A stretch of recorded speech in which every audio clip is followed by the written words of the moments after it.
ආයිබෝවන් 6 ශ්‍රේණියේ දොළ පුතාලගේ පළවෙනි පාඩම තමයි ඉතිහාසය හැඳින්වීම.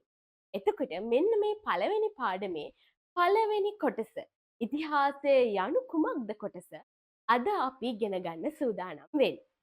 ඉතිහාසය කියන්නේ මොකක්ද? අපේ අතීත මුතුන් මිත්තන්ගේ ජීවන කතාන්දරය පිළිබඳව හදාරන ලබන විෂය. අපි ඒක තව ටිකක් පැහැදිලි කරගත්තොත් අපේ අතීතයේදී ජීවත් වෙච්ච මිනිස්සු ඒගොල්ලොන්ගේ සියලුම තොරතුරු ඒ කියන්නේ ඒගොල්ලෝ කෑව බෙව්වේ මොනවාද? ඒගොල්ලෝ ඇන්දේ මොනවාද නේද? ඒගොල්ලෝ ඇදහුවේ කාවද? ඒගොල්ලෝ වටා තිබිච්ච සියලුම සංස්කෘතික තොරතුරු පුතේ අපි මේ ඉතිහාසය කියන විෂය යටතේ ඔන්න ඉගෙන ගන්න සූදානම් වෙලා ඉන්නවා. මෙතනදී අපිට තව විදිහකින් කියන්න පුළුවන් ඉතිහාසය යනු කුමක්ද කියලා. පුතාලගෙන් ප්‍රශ්නයක් ඇහුවොත් අපේ අතීත මිනිසුන්ගේ අඛණ්ඩ වර්ධනය පිළිබඳව අඛණ්ඩ තොරතුරු අධ්‍යයනය කරනු ලබන විෂය.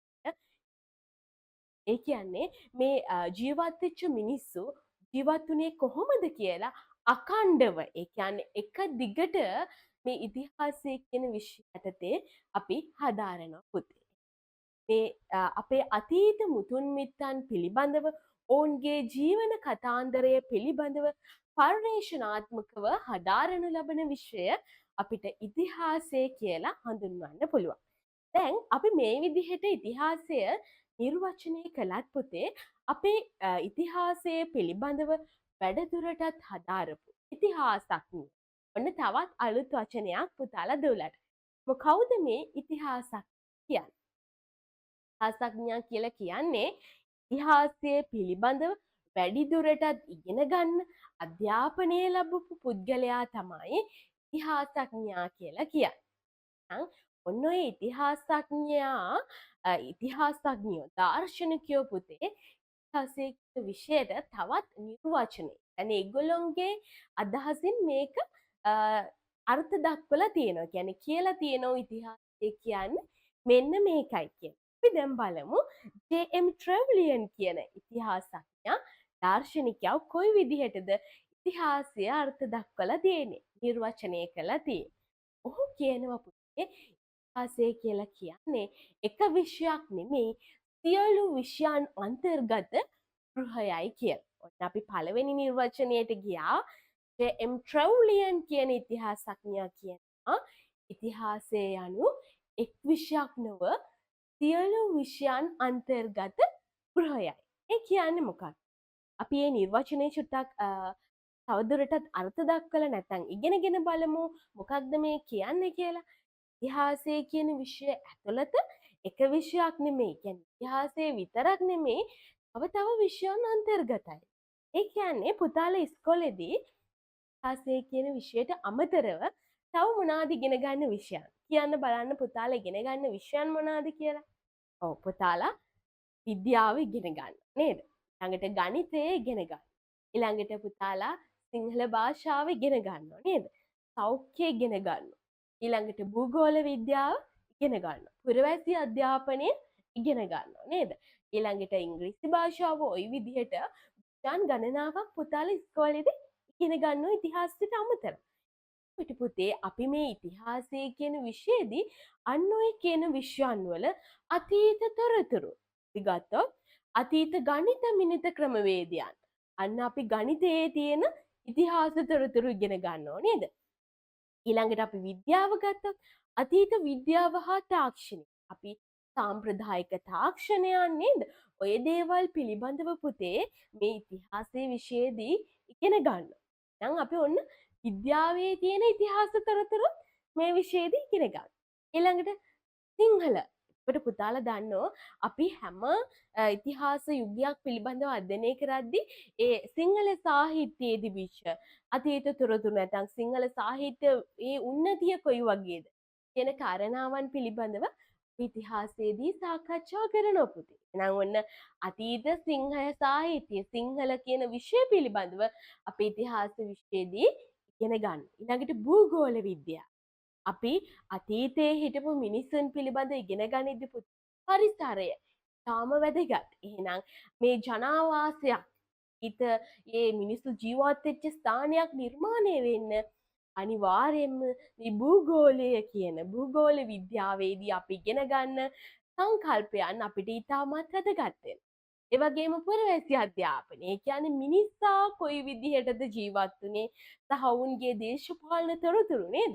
මේ දේවල් පුතේ සියලුම දේවල් මේ ඉතිහාසයත් එකට බැඳිලා තියෙන්නේ. එහෙනම් අපි ඔන්න ඉතිහාසය කියන විෂයේදී අපේ මේ අනෙකුත් විෂයන් පිළිබඳව ඉගෙන ගැනීම සිදු කරනවා.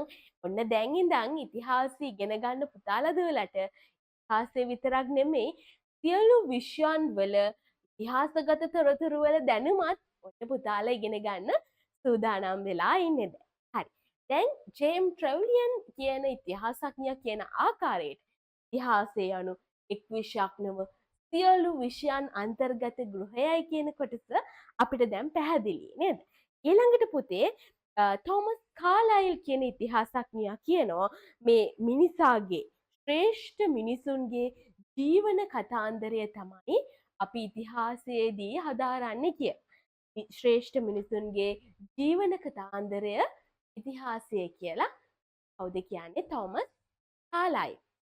අපි ඒක පිළිබඳව අධ්‍යයනය කළොත් පුතේ තවදුරටත් අපි ඇත්තටම ශ්‍රේෂ්ඨ මිනිසු පිළිබඳවද මේ හදාරන්නේ. ඔව් අපි මේ පරම්පරා ගණනාවක් නේද? යුග ගණනාවක් පසු කරමින් මිනිසා කියන සත්වයා තාමත් සත්ව කොටස් අතරින් දියුණු ගණයේ සත්වයා බවට පත් වෙලා තියෙනවා. එතකොට පුතේ අපි මුල් කාලීනව ගත්තොත් මේ මිනිසා මේ ලෝකෙට බිහිවෙච්ච කාලේ ඉඳලා මේ අද දක්වා මේ විදිහට දියුණු වෙන්න මේ විදිහට ජීවිතේ පවත්වාගෙන යන්න අපේ අතීතයේ හිටපු මුතුන් මිත්තන්ගේ ක්‍රියාකලාපයන් තාමත් වැදගත් වෙනවා නේද? එතකොට පුතේ මේ මිනිසා එක්කම ලෝකයේ මුල් කාලීනව ජීවත් වෙච්ච ගොඩක් සත්තු අද වෙනකොට වඳ වෙලා ගිහිල්ලා තියෙනවා. පුතාලා Ice Age ෆිල්ම් එක බලලා තියෙනවනම් Ice Age කාටූන් එකක් ගියානේ නේද? කාටූන් ෆිල්ම් එකක්. එතකොට අන්න ඒකේ මහා හිම යුගය නේද? අන්නේ කාල සීමාවෙදී සතුන් කොයි විදිහටද අමාරුවෙන් ජීවත් වුනේ. මේ වගේ කාල සීමාවකදී පුතේ මේ වානරයාගෙන් ආරම්භ වෙලා මිනිසා බවට පත්වීම බවට පත්වීම දක්වා කොයි විදිහටද නේද? මේ අපේ මානව පරම්පරාව පැවැත්වගෙන එන්න ආදිකාලීන අපේ මිනිසා දායකත්වයේ දක්වපු ආකාරය හරිම වැදගත්. ඔවුන් ජීවිතේ කොහොම හරි ගැට ගහගෙන ගිහිල්ලා තියෙනවා ආහාර හිඟ කාලයන් තුලදී පවා. දරුණු ව්‍යසනයන්ට මුහුණ දීලා තියෙනවා. ඒක නිසාම තමයි පුතේ අපි මේ කතා කරන්නේ ශ්‍රේෂ්ඨ මිනිසුන්. ඔවුන්ගේ කතාන්දරය කියලා තෝමස් කාලයිල් නිර්වචනය කළා තියෙනවා. එහෙනම් අපිට අන්නේ නිර්වචනය පැහැදිලි වෙනවා ඉතිහාසය යනු ශ්‍රේෂ්ඨ මිනිසුන්ගේ ජීවන කතාන්දරය පිළිබඳව හදාරන විෂය කියන එක සත්‍යයක් නේද? අපි ඇත්තටම කතා කරන්නේ අපේ ශ්‍රේෂ්ඨ මිනිසුන් පිළිබඳ. හරි. ඊළඟට පුතේ අපි යනවා E.H. කාර් නැමැති ඉතිහාසක්. What is history කියන කෘතිය රචනා කරමින් E.H. කාර් කියන ඉතිහාසඥයා කියනවා පුතේ වර්තමානයේ ඉගෙන ගැනීමට ඇති යතුර අතීතයයි කියලා. ඉතිහාසයයි. එතකොට ඇත්තටම සත්‍ය වශයෙන්ම අපි මේ වර්තමානයේදී සිදුවෙන දේවල් පිළිබඳව ඒ දේවල් වලට අපි මේ අතීතයේ තුලින් අත්දැකීම් ලබා ගන්නෝ නේද? අතීතයේදී අපි පරාජයන් ලබාගෙන තියෙනවා. ඒ හැම දෙයක් තුලින්ම තමයි අපි මේ ජීවත් වෙන වර්තමානයේ අපි සාර්ථක කරගන්න උත්සාහ කරන්නේ නේද? එහෙනම් අපිට මේ වර්තමානයේ ඉගෙන ගන්න තියෙන යතුර තමයි අතීතය කියලා කියන්නේ. අතීතයේ තුලින් තමයි අපි මේ වර්තමානය ගෙනගෙන අපේ අනාගතය සාර්ථකව ගොඩනගා ගන්න උත්සාහ දරා. එනවා දැන් පුතාලාට මෙන්න මේ කියන නිර්වචන තුලිනුත් ඊටේ යටතේ මේ ඉතිහාසය කියන්නේ මොකක්ද කියලා පැහැදිලි වෙනවා ඇති කියලා. දැන් මම අතීතය කියලා කිව්වට පුතාලාට කියන්න පුළුවන්ද මේ ඉතිහාසයේදී අපි කතා කරන අතීත තොරතුරු කොච්චර කාල පරාසයකට අයිති වෙනවද කිය. අපි කිව්වොත් පුතේ මේ ඉතිහාසය ඉගෙන ගැනීමේදී අපි අතීතයේ අතීත තොරතුරු තමයි ඉගෙන ගන්නෙ නේද? එතකොට පුතේ මේ මිනිසා මේ ලෝකයට බිහි වෙච්ච දවසේ ඉඳලා සංකේතාත්මකව කියමු ඊයේ දිනේ කියලා. අන්නේ ඊයේ දිනය වෙනකන් නැත්නම් අපිට මේ දැන් සුළු මොහොතකට මේ සිදු වෙලා අවසන් වෙච්ච හැම දෙයක්ම අපි අතීතයට තමයි ගන්නෙ. අපි නමුත් සංකේතාත්මකව කියමු ඊයේ දිනේ කියලා. එහෙනම් මිනිසා ලෝකයට බිහි වෙච්ච දවසේ ඉඳලා ඊයේ දවස වෙනකන් පුතේ අපි අතීතය කියලා කියන. එතකොට මෙන්න මේ කාලපරාසය පිළිපඩු කාලපරාසයක් නෙමෙයි නේද? අන්නේ කාලපරාසය ඇතුළත සිදුවෙච්ච සියලුම සිදුවීම් පුතේ අතීතයට තමයි අයිති වෙන්නේ. අන්නේ අතීත තොරතුරු තමයි අපි මේ අලුත් විෂය ඉතිහාසයේදී ඉගෙන ගන්න ඔන්න සූදානම් වෙලා ඉන්නේ. එතකොට අතීතය කියලා කියන්නේ පුතේ සිදු වෙලා අවසන් වෙච්ච සිදු වී හමාර වූ දේවල් වලට තමයි අපි අතීතය කියලා කියන්නේ. මං හිතනවා පුතාලට දැන් මම මේ කියන කොටස පිළිබඳව හොඳ අවබෝධයක් ලැබෙන්න ඇති. හරි. එහෙනම් අපි ඊළඟ දවසේදී සාකච්ඡා කරමු ඉතිහාසය අපි ඉගෙන ගන්න කොහොමද? මේ කතා කරන විෂය කොයි විදිහටද ඉගෙන ගන්න කියන කොටස ඊළඟ වීඩියෝවෙන් අපි සාකච්ඡා කරමු. එහෙනම් සියලු දෙනාටම සුබ දවසක්. අයබෝවන්.